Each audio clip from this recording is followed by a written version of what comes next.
Vztrajni drvar. Ne vem, kaj se dogaja Bajsi.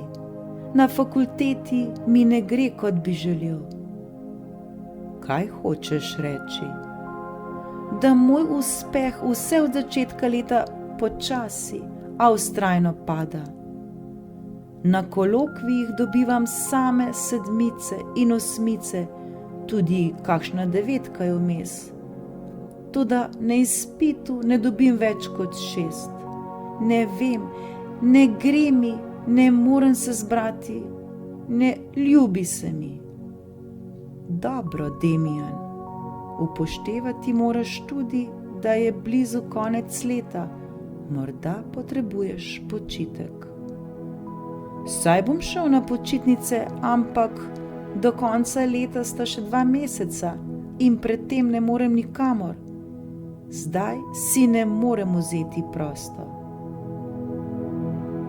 Včasih se mi zdi, da nas je ta civilizacija res vse obnorela. Spimo od polnoči do 8, kosimo med poldnevom in 1, večerjamo med 9 in 10. V resnici naše početje določa ura, ne pa naše želje. Zdi se mi, da je za nekatere stvari nujno potreben red, za druge pa je povsem nerazumljivo, zakaj bi ga morali upoštevati. Res je, toda zdaj ne morem odnehati. Ampak sam si rekel, da tvoj uspeh vse bolj pada. Gotovo obstaja še drug način. Drvar je prišel na žago, kjer je želel delati. Plača je bila dobra, delovni pogoji pa še boljši, zato se je trudil, da bi naredil dober vtis. Prvi dan je stopil k delovodji, tam mu je dal sekiro in mu določil območje, kjer naj seka. Moški je navdušeno odšel v gozd sekat drevje. V enem samem dnevu je podrl 18 dreves. Čestitam, je rekel delovodja, kar tako naprej. Drvarja so delovodjeve besede spodbudile. Odločil se je, da bo svoj dosežek naslednji dan še izboljšal. Zato je zvečer zgodaj legel. Zjutraj je vstal pred drugimi in odšel v gozd.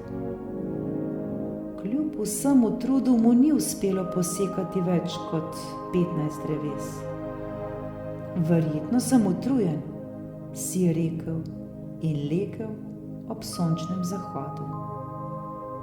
Ob zori je vstal, odločen, da bo posekal več kot 18 dreves. Toda tega dne jih ni posekal niti pol toliko. Naslednji dan jih je posekal 7, nato 5. Zadnji dan pa si je vse popoldne prizadeval podreti komaj drugo drevo.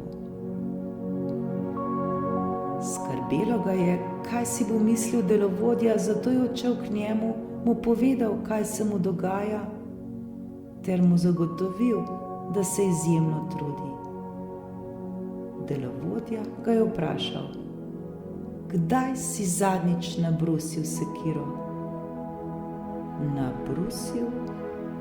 Saj nisem imel časa, da bi jo nabrusil, ko pa sem bil tako zaposlen s sekanjem. Demijan, zakaj bi že na začetku napeli vse sile, ki kmalu ne bodo več zadoščale? Kadar se naprezamo, ni nikoli dovolj časa, da bi se opomogli in si povrnili vloženo energijo. Počitek, sprememba dejavnosti, ukvarjanje z drugimi stvarmi so način, kako si nabrusimo sekiro. Vztrajanje pri enem in istem delu pa je jalov poskus, da bi človek z voljo nadomestil svojo trenutno nesposobnost.